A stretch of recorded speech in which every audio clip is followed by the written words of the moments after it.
혀만 보면 건강 상태가 보인다는 얘기 들어보셨죠?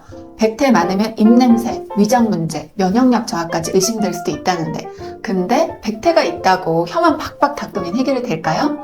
오늘 영상 끝까지 보시면 백태 진짜 원인, 없애는 법, 최신 버전으로 알 수 있을 거예요. 많은 사람들이 백태 때문에 하는 고민. 아침에 거울 봤는데 혀가 왜 이렇게 하얗지? 이거 양치 잘못해서 그런 거야? 혹시 위가 안 좋은 건가?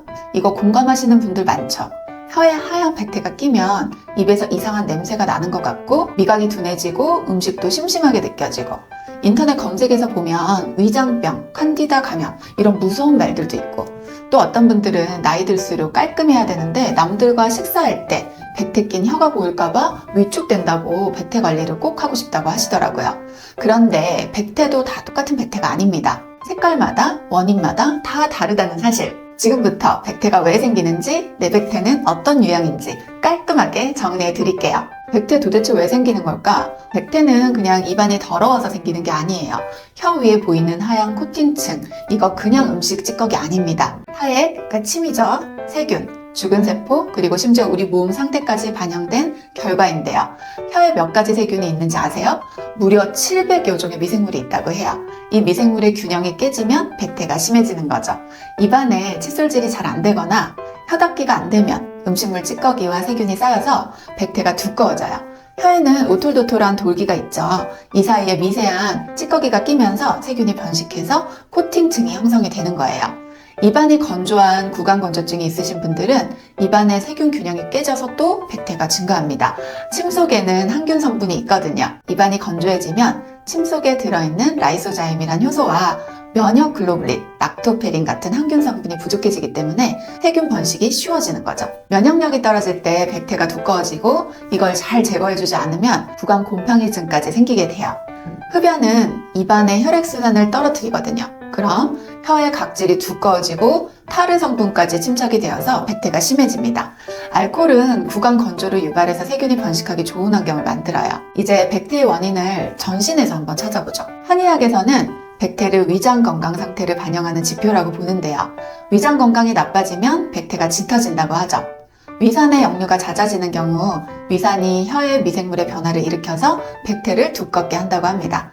당뇨가 있으면 구강 건조가 심해지죠. 그러면 백태가 심하게 증가해요. 당뇨가 있으신 분들이 아무래도 면역력도 약해지죠. 그러면 구강 내 곰팡이균 감염도 잘 일어나요. 비타민이 부족하면 백태가 심해지는데요. 비타민 B2와 철분이 부족하면 혀에 염증이 잘 생기고 이와 함께 백태가 또 두꺼워집니다. 비타민 C가 부족하면 콜라겐 생성이 안 돼서 구강 점막이 얇아지고 약해져서 혀가 아파지고 세균 번식이 쉬워져요. 그런데 백태에도 색깔이 있다는 거 혹시 아시나요? 하얀 백태는 우리가 일반적으로 아는 백태예요. 심하게 두껍고 넓은 하얀 백태는 곰팡이균 감염이 있을 가능성이 크죠. 그리고 노란 백태는 위산과다로 역류성 식도염과 소화장애가 있을 가능성이 큽니다. 담즙 분비에 이상이 있을 가능성도 있다고 하니까 백태 색깔을 보고 내과를 가보시는 것도 좋을 것 같아요. 갈색이나 또 검은 백태는요, 커피나 흡연에 의한 착색 가능성이 첫 번째로 있어요. 그리고 또 장기적으로 항생제 복용이 영향을 주기도 하고 또 혀의 돌기가 또 길어지면서 또 검은 백태는요, 음식물, 곰팡이, 세균 등이 쌓이면서 혀가 검게 변하는 희귀한 현상인 흑색설이 생길 수도 있으니까 이때는 꼭 구강내과에서 확인해 보셔야 됩니다. 푸른빛 백태도 보고가 되어 있는데요. 심한 영양결핍이나 철분이 부족할 때 면역력이 저하되면 보인다고 합니다. 백태가 두꺼워지거나 백태가 문제가 생기면 어떤 문제가 생길까요? 우리가 매번 혀를 내밀고 있진 않지만 백태가 끼어 있으면 지저분해 보이는 심리적인 문제가 있죠. 그리고 두 번째는 이로 인해서 구취가 심해져요. 이건 사회생활에 무척 치명적이죠. 세 번째는 백태가 두꺼워지면 맛을 느끼는 세포가 가려져서 맛이 둔해져요. 음식이 심심하게 느껴지는 거죠. 이것 때문에 자꾸 작게 먹거나 좀 자극적으로 먹게 되면 전신 건강에도 좋지 않겠죠. 그럼 이 백태를 잘 제거를 해야 될 텐데 혀 클리너 사용이 기본입니다. 살짝 걷어낼 수 있는 클리너가 좋아요. 가루로 조금 길게 되어 있는 제품으로 아주 가벼운 힘으로 걷어내는 게 중요하고요. 요즘에는 구강과 프로바이오틱스 유산균에 대한 연구가 정말 활발한데요.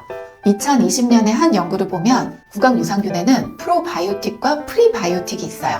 이 두 가지를 같이 섭취한 균이 구취와 백태 개선에 유의미한 효과가 있었다고 합니다. 물을 많이 마셔서 구강이 건조하지 않게 해주는 것이 정말 중요하고요. 특히 이비인후과적인 질환, 그러니까 뭐 비염이나 축농증이 있으면 입으로 숨쉬게 되죠. 이러면 구강이 건조해져요. 이비인후과 질환은 꼭 치료를 하셔서 코로 숨을 쉴 수 있도록 하셔야 돼요. 위장에 대한 검사와 평가를 꼭 하셔서 위장 건강에도 신경을 쓰셔야 되고요. 심한 백태가 지속되거나 혀의 감각 이상이나 따가움 등이 동반이 될 때는 구강 곰팡이증이 아닐지 꼭 확인을 해보셔야 됩니다. 이 5가지만 실천을 하면 백태가 사라져요. 여기서 더 일상생활에서 백태를 줄이기 위한 차를 커피 대신 드시면 구취에도 도움이 되고요. 건조증에도 도움이 될 텐데요. 첫 번째는 국화차입니다. 열을 내려주고 위장을 진정시켜서 입냄새를 개선시켜준다고 해요. 다음은 결명자차인데요. 기름진 음식을 좋아하고 백태가 좀 두꺼운 경우에 이 차를 드시면 소화 촉진해주고 또 장 운동에 도움이 된다고 합니다.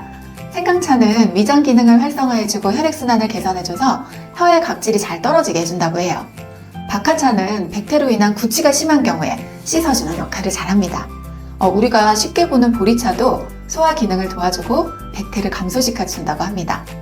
백태 때문에 통증을 동반하고 너무 백태가 두꺼워서 심한 스트레스를 받는 분들은 약 처방도 원하시는데요.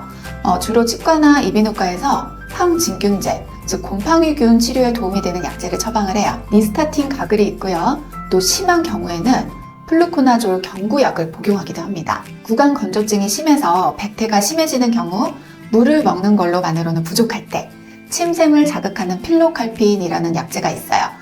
이것으로 침샘을 자극을 하기도 하고요. 그리고 제로스토미아 마우스 스프레이 같은 이런 구강 건조증을 즉각적으로 입안에 뿌려서 완화시켜주는 스프레이를 사용을 하기도 하고요. 최근에 오스템에서 나온 약제도 있더라고요. 그래서 이런 것들로 인위적으로 구강을 좀 적셔줍니다. 오늘 백태에 대한 준비를 하다 보니 입안에 치아, 잇몸, 혀까지 정말 신경 써야 할 것들이 굉장히 많더라고요. 입안의 건강이란 주제로 지금 만나고 있는 여러분이 제가 드리는 정보로 구강 건강을 조금이나마 지킨다면 제가 하는 일이 참 보람있구나 라는 생각이 들 것 같습니다. 앞으로도 좋은 정보로 찾아뵙겠습니다. 여기까지 치아쌤이었습니다. 감사합니다.